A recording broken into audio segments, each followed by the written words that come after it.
Hello, welcome to this very layered 5-part series on why I am choosing to break up with imposter syndrome and why I'm inviting you to do the same.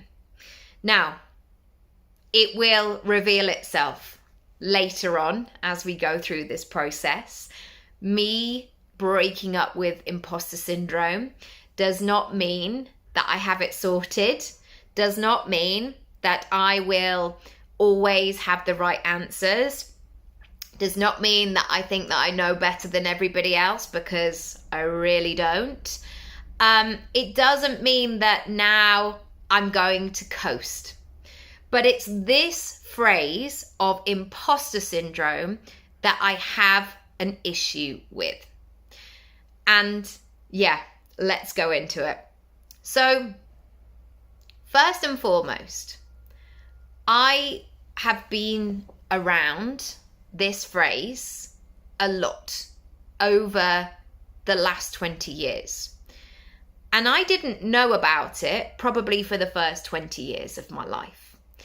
And this is where I want to begin, because what happened was I took this phrase on and I attached it to myself like a badge that I should be wearing. Or maybe you've done this, I definitely have.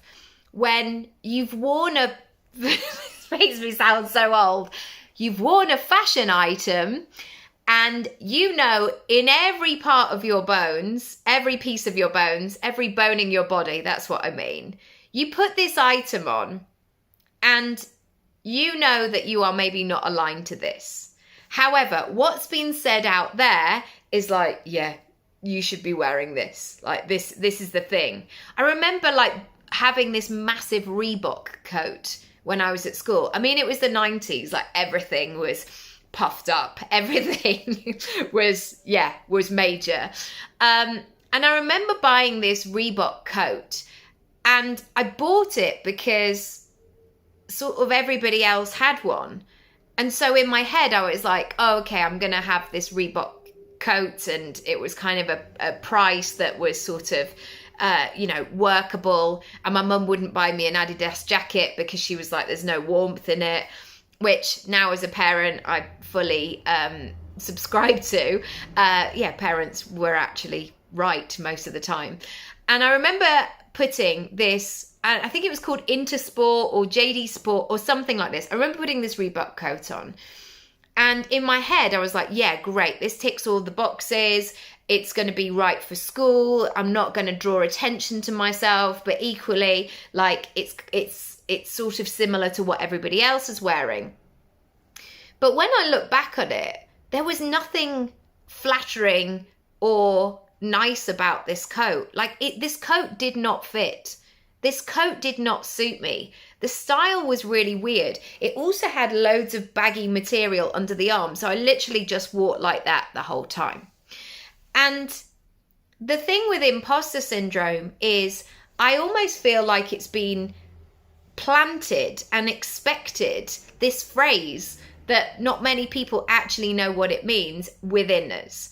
And because it's fashionable to talk about, and it's something that lots of us are asked about the whole time, we somehow feel that we should take it on, that we should own a piece of it, that we should be in the conversation about. But actually, we don't need to be. And imposter syndrome can show up in all kinds of different forms, different flavors, different moments, different ways. And actually, what our own job is to do is to look at what is actually underneath it. So the umbrella phrase of imposter syndrome might be, I've got imposter syndrome. But actually, there are so many other conversations underneath that. So very rarely do I walk into a room and say, I feel like an imposter. That's not the terminology that I use. That's not the phrase that I use. But will it have similar phrases running alongside that I very much recognize and am familiar with, yes, absolutely.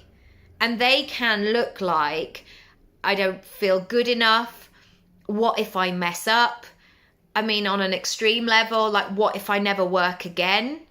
What if I completely embarrass myself? What if I let somebody down? Those are the things that come up to the surface, not the I'm now feeling like an imposter.